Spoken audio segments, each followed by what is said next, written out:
Halo, perkenalkan saya Sartika Brukaro.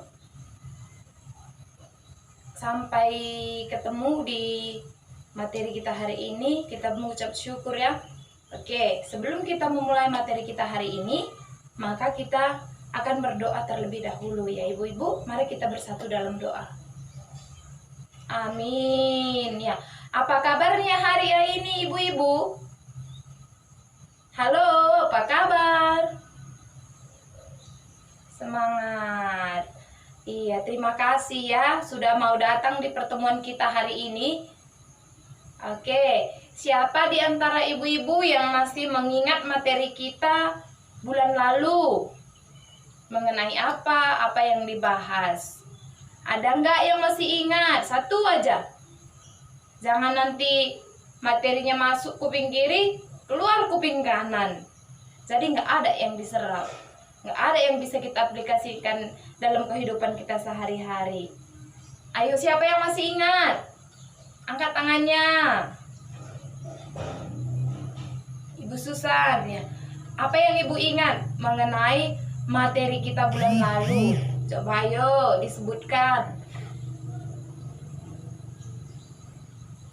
Jika ingin anak kita menjadi sehat, cerdas, tinggi, maka pemenuhan gizinya harus sejak dari dalam kandungan yang dinamakan dengan 1000 hari pertama kehidupan, yaitu dimulai sejak dari dalam kandungan hingga anak berusia 2 tahun. Iya, terima kasih ya.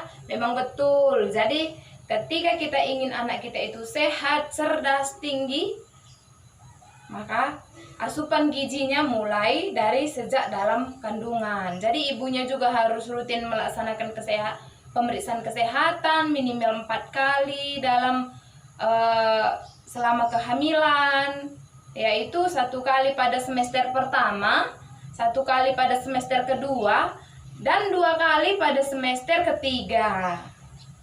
Oke, terima kasih ya ibu, karena ibu sudah memberikan tanggapan atau sudah mau berpartisipasi pada materi kita hari ini. Gimana kalau kita berikan tepuk wow kepada Ibu Susan? Ayo, siapa yang mau pin-pin? Ibu Lady. Ya, Ibu Lady mau pin-pin. Ayo, silahkan.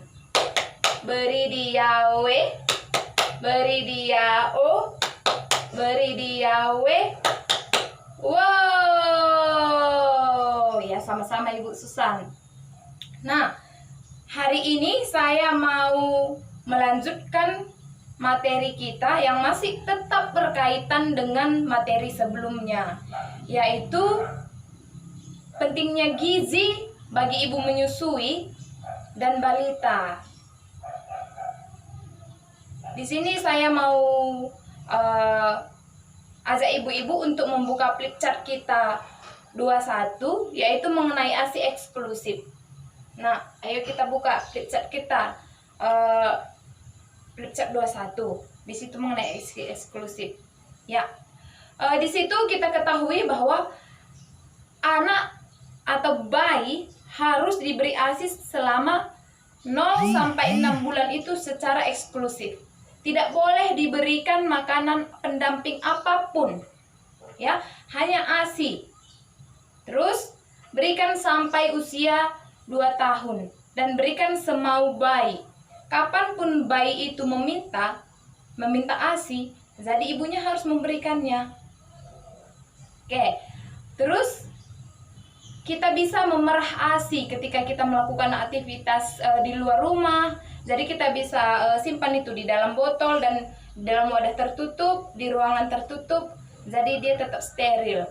Dan juga bisa disimpan juga di dalam kulkas supaya lebih tahan lama. Kalau memang mau tahan lama, kita bisa simpan di kulkas ya.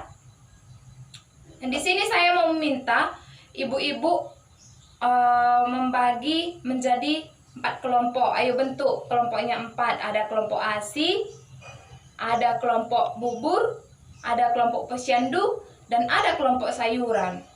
Nah, kita bentuk dulu ya. Sudah dapat kelompoknya menjadi 5 orang ya Bu? menjadi 5 orang saja, nggak usah rame-rame, kayaknya cukup ya menjadi 5 orang. Nah, sekarang setelah itu saya berikan waktu 10 menit untuk ibu-ibu sekalian berdiskusi mengenai nama kelompok ibu tadi. Ada yang mengenai posyandu, ada yang mengenai ASI, ada yang mengenai bubur, ada yang mengenai sayuran. Saya berikan waktu 10 menit. Setelah 10 menit nanti kita akan berdiskusi kembali. Oke, di sini saya minta dulu pertama yaitu kelompok ASI untuk menceritakan apa yang didapati dari hasil diskusi tadi. Ya, terima kasih. Oke, berikan tepuk tangan, tepuk hebat. Yeay, hebat. Terima kasih kelompok ASI. Nah, di sini kita akan bahas mengenai ASI. Kita putar dulu nih film ASI, ya. Kita putar dulu di sini.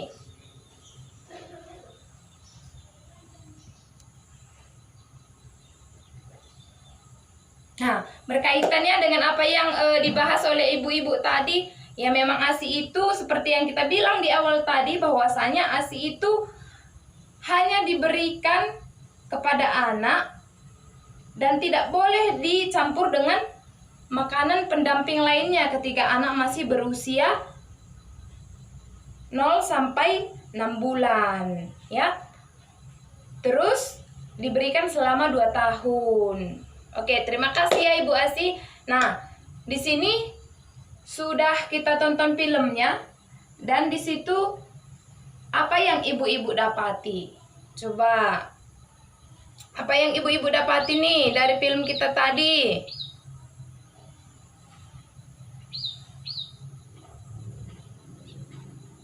Ya, siapa yang mau kasih pendapat? Ibu Santa, ya.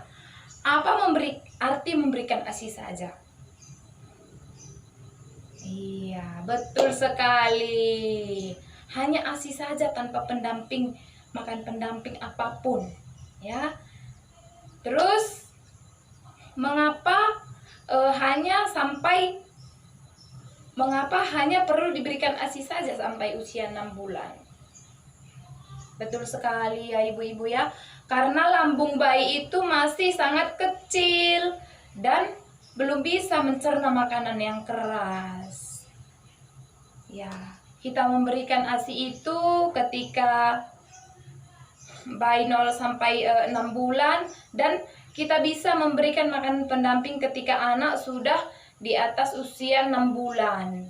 Ya, yaitu kita bisa memberikan makan bubur yang lembut dan buah-buahan yang mungkin bisa kita blender, bisa kita peras gitu. Yang penting dia lembut. Nah, ketika anak berusia di atas 12 bulan, kita sudah bisa memberikan makanan seperti biasanya. Tapi masih tetap perhatikan sajalah kayaknya kelembutan daripada teksturnya supaya aman untuk lambung bayi. Sekarang kita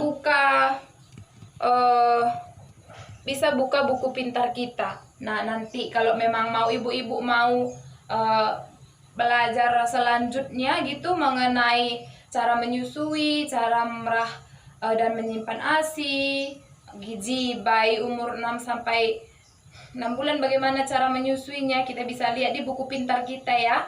Nah, apa sih sebenarnya kendala yang dihadapi ibu-ibu ketika menyusui bayinya? Coba, siapa yang mau kasih pendapatnya? Ibu Siska. Oke, kata Ibu Siska di sini dia menghadapi masalah menurunnya ASI, nggak lancar seperti biasa, kadang banyak, kadang sedikit. Ya, di sini saya mau kasih tambahan, ketika ibu-ibu menyusui itu memang dia gizinya harus penuh supaya ASINya itu tetap banyak ya, dan tidak boleh stres, tidak boleh melakukan pekerjaan yang berat supaya ASINya itu tidak surut gitu. Jadi harus tetap jaga kesehatan dan minum vitamin, kalau perlu ibu ibu menyusuinya dan memakan makanan yang bergizi dan seimbang, yaitu sesuai dengan isi piringku. Kita harus ada nasi, harus ada ikan, harus ada protein, daging, dan lain sebagainya. Pokoknya dia harus tetap seimbang. Ya, nggak mesti banyak ya, kalau makan seimbang itu dia walaupun sedikit tetapi dia beraneka ragam. Jadi itu sangat penting untuk pemenuhan ASI kita, supaya anak kita juga tetap sehat dan mendapatkan ASI yang cukup, sehingga nanti menghasilkan anak yang cerdas, anak yang sehat, anak yang tinggi, jauh dari kata stunting. Oke, ibu-ibu semua, ada yang mau bertanya kira-kira ya mengenai materi kita hari ini mengenai ASI, pentingnya menyusui, pentingnya gizi untuk ibu menyusui dan bayinya. Ada yang bertanya? Ya, sepertinya sudah pada ngantuk ya ibu-ibu ya.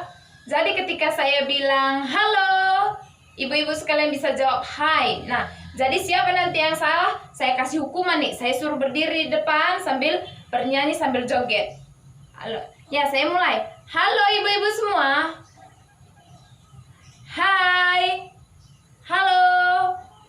Iya, ternyata masih tetap konsentrasi dan semangat. Kita beri tepuk tangan untuk kita semua. Ya, oke.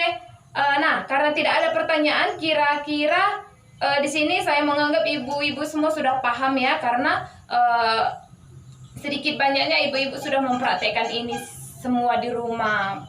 Baik secara sadar ataupun tidak, ibu-ibu sudah melakukan ini. Nah, di sini kita hanya berbagi saja ya ibu-ibu ya. Oke, sampai jumpa pada materi kita selanjutnya. Terima kasih.